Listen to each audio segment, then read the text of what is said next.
Who has heard that getting bangs is the change you need in difficult times? Yeah, I see some nodding here, and that's reassuring because I heard the same thing, and then this happened. This is my bangs. Needless to say that no difficult times were solved here, but this was the moment I noticed that maybe one-size-fits-all approaches are not for all. And what does that have to do with schizophrenia? Schizophrenia is very complex. Some people hear voices, others are incredibly unmotivated, and others just keep forgetting things. None of these people are the same, yet all are grouped and treated under the umbrella of schizophrenia. But does that really make sense? So let's be real. When people get bangs, the bangs are more so the result of a difficult time, right? So what if all these different symptoms of schizophrenia are the result of something else going wrong? And one thing we do know about schizophrenia is that the brain looks and works differently. But how can we look at the brain and know how symptoms will develop? The answer is machine learning. Machine learning is a new technology which uses a lot of data to identify groups of people and how they will develop over time. I am now the first researcher to look at the brain of every person with schizophrenia and then use this machine learning to identify groups of people whose brains look and work similarly, and then see how the symptoms will develop for each group. And think about it. That's a huge step towards looking at the brain and knowing which treatment is best for every person. So one-size-fits-all approaches might not be the answer, neither for bangs nor for treating schizophrenia. But using machine learning could help us make treatment more personal and put the I in schizophrenia. Thank you.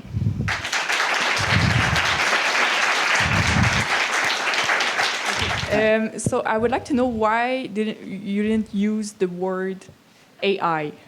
That's so fair. I think I wanted to take away a layer of difficulty, and the specific technique I'm using, this machine learning, it's a specific algorithm that I'm using. And the way I described it is kind of specific to this algorithm, and I thought by saying machine learning, I would be able to take away the layer of AI maybe and stay in the middle and still explain what exactly the characteristics are of this machine learning, because it's not just AI, it's like an added layer of AI. And I wanted to make sure that it's clear that I'm using this specific technique. And that's why I chose this terminology. But it's a good question because it is part of AI. I agree with that. Question, vous pouvez, je pense qu'on a un deuxième micro qui fonctionne. Droite, gauche? OK, c'est bon, vous pouvez y aller.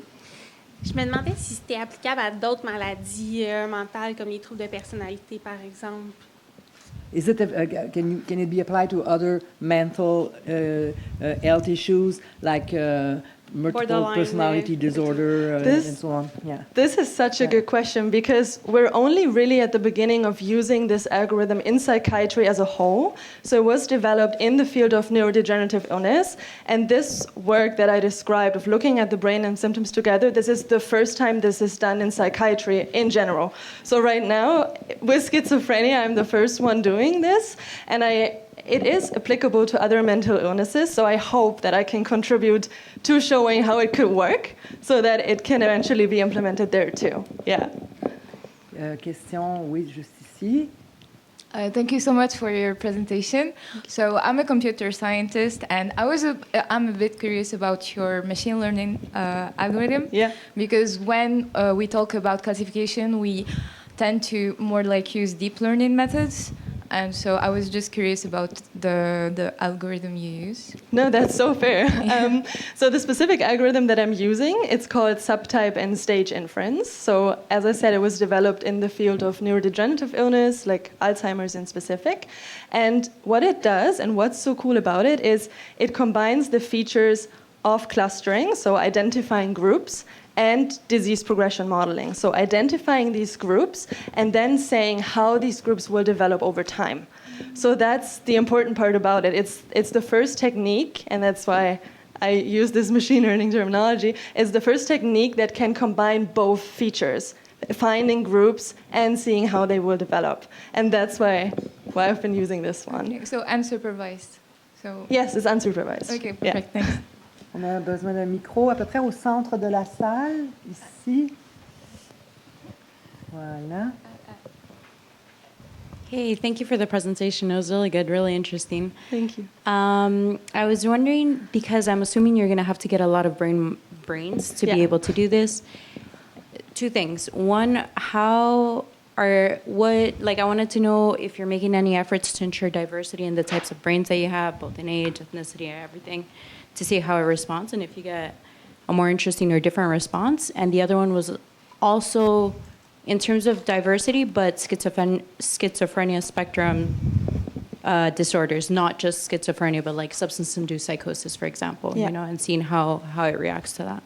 These are really good questions. So, as you said correctly, I need a lot of brains. So what I've been doing so far is merge databases.